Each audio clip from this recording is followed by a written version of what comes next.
নমস্কার। যুক্তি তর্ক সঙ্গে অর্কয় আপনাদের স্বাগত। আপনাদের সঙ্গে আমি অর্কপ্রভ সরকার। অবশেষে দিল্লি যাচ্ছেন মুখ্যমন্ত্রী মমতা বন্দ্যোপাধ্যায়। নীতি আয়োগের বৈঠকে সম্ভবত যোগ দেবেন, যদিও আনুষ্ঠানিকভাবে সেটা তিনি জানাননি। বলেছেন নিয়ম রক্ষার বৈঠকে যাব। দেখুন, নীতি আয়োগের বৈঠক বয়কট করছে ইন্ডিয়া জোটের শরিকরা, কংগ্রেস শাসিত 3 রাজ্যের মুখ্যমন্ত্রী, ডিএমকে শাসিত তামিলনাড়ু, জেএমএম কংগ্রেস আরজেডি শাসিত ঝাড়খণ্ড, আপ পাঞ্জাবের আপ। মমতা বন্দ্যোপাধ্যায় বলেছেন আমরা ইন্ডিয়া জোটে আছি ঠিকই, কিন্তু আমরা কংগ্রেসের কার্বন কপি নয়। আমরা পশ্চিমবঙ্গে কংগ্রেস বিজেপি সিপিএমকে হারিয়ে 29টা আসন জিতেছি, আর কংগ্রেস যা বলবে তাতেই হ্যাঁতে হ্যাঁ নাতে না বলতে হবে, এরকম কোনো বাধ্যবাধকতা নেই। কিছুদিন আগে, প্রায় 5-6 মাস আগে মমতা একবার দিল্লি গেছিলেন। তো সাংবাদিকরা তাকে প্রশ্ন করেছিলেন, আপনি কি সোনিয়া গান্ধীর সঙ্গে দেখা করবেন? তা মমতা কিছুটা ঝাঁঝালোভাবেই বলেছিলেন, তা দিল্লিতে আসলেই কি সোনিয়াজির সঙ্গে দেখা করতে হবে? এমন কি কোনো বাধ্যবাধকতা আছে? ইন্ডিয়া জোটের শরিকরা নীতি আয়োগের বৈঠক বয়কট করছে মুখ্যমন্ত্রীরা। বিজয়ন, স্টালিন, রেবন্ত রেড্ডি, সিদ্ধারামাইয়া, হেমন্ত সোরেন, ভগবন্ত মান। কিন্তু মমতা বন্দ্যোপাধ্যায় যদি শেষ পর্যন্ত তার কথা মতো নিয়ম রক্ষা করতে নীতি আয়োগের বৈঠকে যান, যেটা ইন্ডিয়া জোটের পক্ষে অশনি সংকেত। অর্থাৎ মমতা বন্দ্যোপাধ্যায় ব্যাপারটাকে ইন্ডিয়া জোটে আছি কিন্তু নেই, এরকম একটা দার্শনিক সূক্ষ্মতার পর্যায়ে নিয়ে গেছেন। আসলে কংগ্রেসের প্রতি তার একটা অ্যালার্জি আছে, সেটা বারে বারেই প্রকাশ পায়। তৃণমূল বলছে যে লোকসভা নির্বাচনের ফল বেরোবার পর রাহুল গান্ধীকে মোবাইলে বার্তা পাঠিয়ে অভিনন্দন জানিয়েছিলেন মমতা। রাহুল জবাব দেননি। রাহুলের অত্যধিক বাম ঘনিষ্ঠতা মমতার উষ্মার কারণ, যদিও তারপরে রাহুল মমতাকে ফোনে কথা বলেছিলেন 15 মিনিট ধরে, স্পিকার নির্বাচনে প্রার্থী ইত্যাদি ইত্যাদি, সেসব অতীত। মমতা আগে বলেছিলেন নীতি আয়োগের বৈঠকে যাবেন, যোগ দেবেন, রাজ্যের দাবি দাওয়া জানাবেন। নির্মলা সীতারামনের 7ম বাজেট তার কাছে অন্ধকার, শরিকদের তুষ্ট করার বাজেট, দেশের যুক্তরাষ্ট্রীয় কাঠামোর পরিপন্থী, বাংলাকে বঞ্চিত করা হয়েছে। তার প্রতিবাদ জানাতেই তিনি যাবেন। কিন্তু হঠাৎ করে কংগ্রেস সহ ইন্ডিয়া জোটের অন্য শরিকরা বলেন তারা নীতি আয়োগের বৈঠক বয়কট করবেন বাজেটের প্রতিবাদে। কিন্তু মমতা বিষয়টাকে ভালোভাবে দেখেননি। তখনই তাদের বক্তব্য ছিল কংগ্রেসের সুরে সবসময় সুর মেলাতে হবে এমন কোনো বাধ্যবাধকতা নেই, তারা কংগ্রেসের কার্বন কপি নয়। মমতা দিল্লি যাবেন, চাণক্যপুরীতে নতুন বঙ্গভবনে সাংসদদের সঙ্গে কথাবার্তা বলবেন, রাজধানী দিল্লির কিছু সাংবাদিকদের সঙ্গে আড্ডা মারবেন, ইনফর্মাল সাংবাদিক বৈঠক হবে। মোদিজির সঙ্গে তার কোনো আলাদা বৈঠকের সম্ভাবনা নেই, হয়তো সময় অভাবের জন্য বৈঠকটা হচ্ছে না। সোনিয়াজি রাহুল গান্ধীর সঙ্গেও দেখা করার কোনো পরিকল্পনা নেই। তিনি দিল্লি আসলে অরবিন্দ কেজরিওয়ালের সঙ্গে দেখা করেন, কিন্তু অরবিন্দ কেজরিওয়াল এখন জেলবন্দি। কংগ্রেসের কোনো নেতা বা অন্য কোনো শরিক দলের কোনো নেতা যদি মমতার সঙ্গে দেখা করতে চান, তাহলে মমতা হয়তো সময় দিতে পারেন, সেটা অন্য ব্যাপার। কিন্তু আনুষ্ঠানিকভাবে না প্রধানমন্ত্রী নরেন্দ্র মোদীর সঙ্গে একান্ত বৈঠক, না সোনিয়া গান্ধীর সঙ্গে একান্ত বৈঠক, কোনো কিছুই তার পূর্ব নির্ধারিত নেই। বৃহস্পতিবার তার যাওয়ার কথা ছিল, তিনি না যাওয়ায় জল্পনা তৈরি হয় শেষ পর্যন্ত মমতা যাবেন না। ইন্ডিয়া জোটের অন্য শরিকদের পন্থাই অবলম্বন করবেন। আজকে তৃণমূলের খবরাখবর রাখেন অত্যন্ত মমতা ঘনিষ্ঠ একজন আমায় বললেন, দেখুন কংগ্রেসের কথা কেন আমাদের শুনে চলতে হবে, কংগ্রেস ৯৯টা আসন পেয়েছে ঠিকই, কিন্তু দেখুন তার মধ্যে একটা বড় অংশের আসন তামিলনাড়ু থেকে, সেখানে ডিএমকে। উত্তরপ্রদেশে যে কটা আসন পেয়েছে অখিলেশের জন্য, মহারাষ্ট্রে শিবসেনা উদ্ধব শরদ পাওয়ারের সঙ্গে জোট, কিন্তু কংগ্রেস তেলেঙ্গানায় ক্ষমতায় আছে, কর্ণাটকে ক্ষমতায় আছে, কর্ণাটকে যা প্রত্যাশা করা হয়েছিল সেই প্রত্যাশার ধারে কাছ দিয়েও তারা যেতে পারেনি। তেলেঙ্গানায় বিজেপি একদম ঘাড়ের উপর নিঃশ্বাস ফেলছে। হ্যাঁ, রাজস্থানে হরিয়ানায় কংগ্রেস একটু ভালো ফল করেছে, কিন্তু আবার মধ্যপ্রদেশ, ছত্তিশগড়, গুজরাটে শোচনীয় ফলাফল করেছে।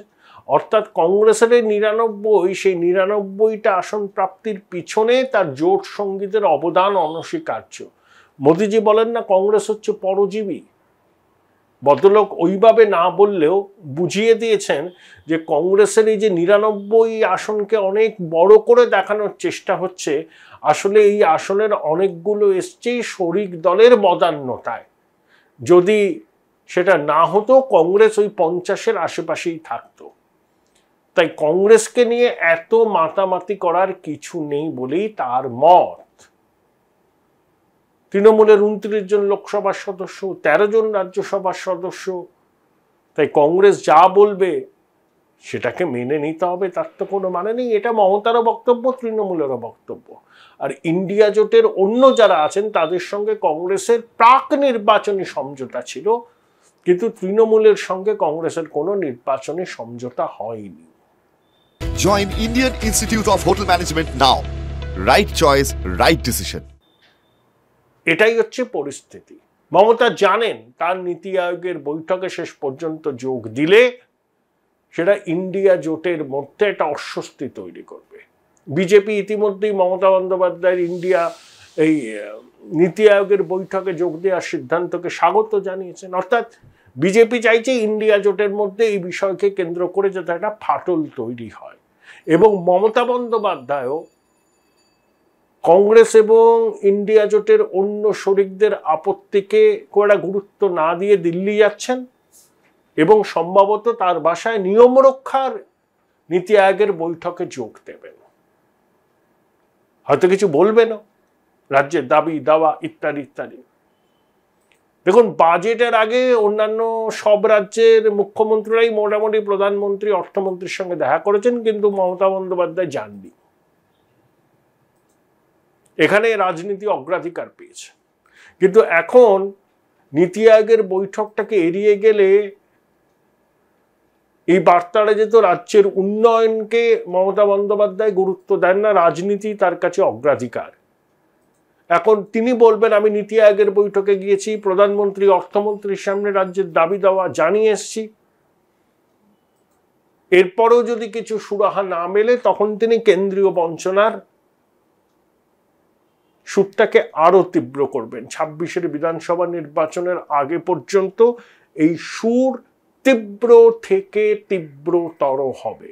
তাই খুব সচেতনভাবেই মমতা বন্দ্যোপাধ্যায় দিল্লি যাচ্ছেন। একদিকে বার্তাটা দিলেন কংগ্রেসকে যে আমরা কংগ্রেসের কার্বন কপি নই, কংগ্রেস যা বলবে সেটাকে মেনে চলার কোনো বাধ্যবাধকতা নেই, কারণ কংগ্রেসের সঙ্গে তৃণমূলের কোনো প্রাক নির্বাচনী জোট হয়নি।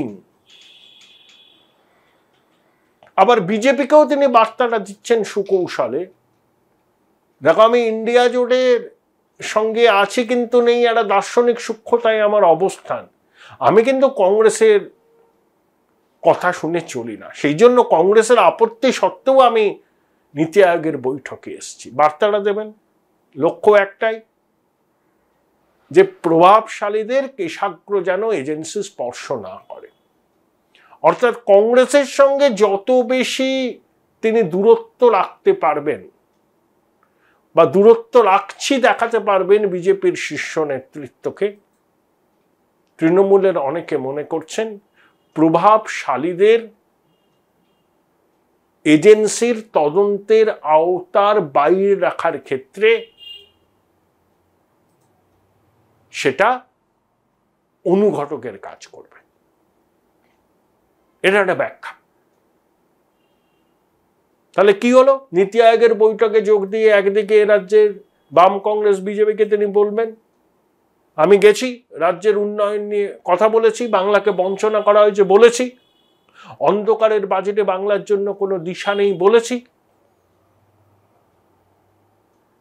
কেন্দ্র দেয় বলে মনে হয় না, ওরা বঞ্চনা করছে, বাংলাকে ওরা সহ্য করতে পারে না, বাংলা বিরোধী এরা বলবেন, নির্বাচনের সুর বাঁধা হবে। আবার তিনি ওই নিশিকান্ত দুবে, সুকান্ত মজুমদারের বক্তব্যকে নিয়ে এটাকে বলতে চাইছেন বিজেপি বাংলা ভাগ করতে চাইছে নির্বাচনে হেরে গিয়ে। আসলে সুকান্ত মজুমদারের বলাটা ভুল হয়েছে। তিনি উত্তর পূর্ব ভারতের উন্নয়নের সঙ্গে উত্তরবঙ্গকে যুক্ত করতে চেয়েছেন। তো উত্তর পূর্ব ভারত ডেভেলপমেন্ট কাউন্সিলের উন্নয়নের বাজেট থেকে যাতে উত্তরবঙ্গ পায়, সুবিধা কি জানেন? যে উত্তর পূর্ব ভারতের রাজ্যগুলোতে কেন্দ্রীয় প্রকল্পের শতকরা 90% টাকা কেন্দ্রীয় সরকার বহন করে, আর 10% করতে হয় সংশ্লিষ্ট রাজ্য সরকারকে। কিন্তু ভারতবর্ষের অন্যান্য রাজ্যের ক্ষেত্রে কেন্দ্রীয় প্রকল্পের 60% বহন করে কেন্দ্রীয় সরকার, 40% রাজ্য সরকারকে। তাই উত্তর পূর্ব উন্নয়ন পর্ষদের অন্তর্ভুক্ত উত্তরবঙ্গ হলে রাজ্য সরকারের আর্থিক বোঝাটা কমতে, এটা সুকান্তবাবু বলতে চেয়েছেন। কিন্তু তৃণমূল রাজনীতি করছে, রাজনীতি করা ওরা করতেই পারে, যে কোনো সুযোগে ওরা বিজেপিকে কোণঠাসা করার চেষ্টা করবে, বিজেপিও যেমন পাল্টা তৃণমূলকে কোণঠাসা করার চেষ্টা করে। এতেও রাজনীতির ব্যাখ্যা। কিন্তু শেষ পর্যন্ত মুখ্যমন্ত্রী দিল্লি গেলেন, বৃহস্পতিবার যাননি, তার একটা পারিবারিক অনুষ্ঠান ছিল। প্রতিবেদন শেষ করব 26শে জুলাই আনন্দবাজার পত্রিকার সম্পাদকীয়তে 4 পাতায় এটি সুন্দর কতগুলো কথা বলা হয়েছে। আমি মনে হলো যে পশ্চিমবঙ্গের সামগ্রিক অবস্থান, সেখানে শাসক দলের ভূমিকা খুব সুন্দরভাবে আনন্দবাজারের এই সম্পাদকীয় স্তম্ভে লেখা হয়েছে। এই সম্পাদকীয় স্তম্ভের শিরোনাম তর্জন ও গর্জন। আমি শেষ কয়েকটি লাইন পড়ে শোনাচ্ছি।